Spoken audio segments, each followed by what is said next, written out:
ஆட்சி அதிகாரம் 16 ஆண்டு காலம் இருந்தீர்களே, மக்களை பற்றி சிந்தித்தீர்களா? நீங்கள் சிந்தித்திருந்தால் நிறைய திட்டங்களை கொண்டு வந்திருக்கலாம், நிறைய நிதிகளை கொண்டு வந்திருக்கலாம். அதையெல்லாம் விட்டுவிட்டு எந்த குறையும் கண்டுபிடிக்க முடியாம ஏதேதோ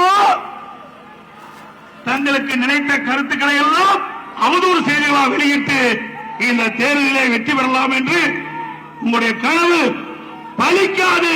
உங்களுடைய கனவு பகல் கனவாகத்தான் இருக்கும்.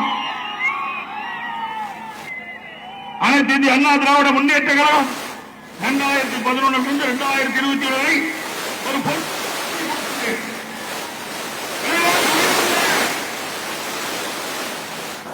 மின்சார கட்டணம் உயர்வு, ஈக்குவலி உயர்வு, கடவுளி உயர்வு, தொழில் சிறந்தது, மக்கள் மகிழ்ச்சியோடு வாழ்ந்தார்கள்.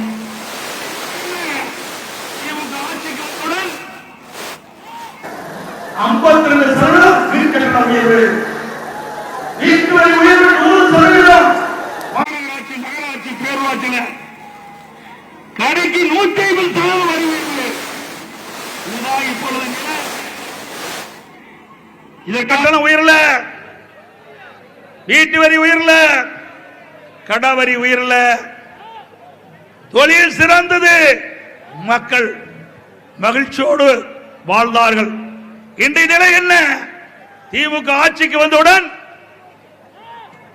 52% மின் கட்டண உயர்வு, வீட்டு வரி உயர்வு 100%.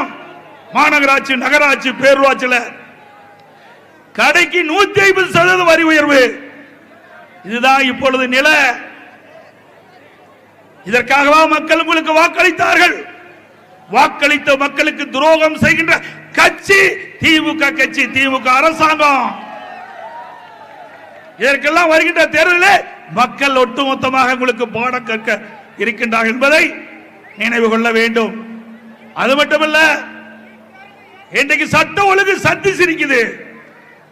பெண்களும் நடமாட முடியல. எங்கே பார்த்தாலும் கொலை, கொல்ல, திருட்டு, வழிப்பறிவு, பாலியல் வன்கொடுமை நடைபெற்றுக் கொண்டிருக்கிறது. அது மட்டுமல்ல, இன்றைக்கு திராவிட முன்னேற்ற கழகம் ஆட்சிக்கு வந்த பிறகு ஈரோடு மாவட்டம், திருப்பூர் மாவட்டம், கோவை மாவட்டம், இந்த மாவட்ட பகுதியில் முதியோர்கள் வசிக்கின்ற பகுதியை தேர்ந்தெடுத்து அந்த வீட்டிலே நுழைந்து அவர்களை தாக்கி கொலை செய்து அவருடைய பொருளை அபகரிக்கின்ற காட்சி ஆட்சியிடம்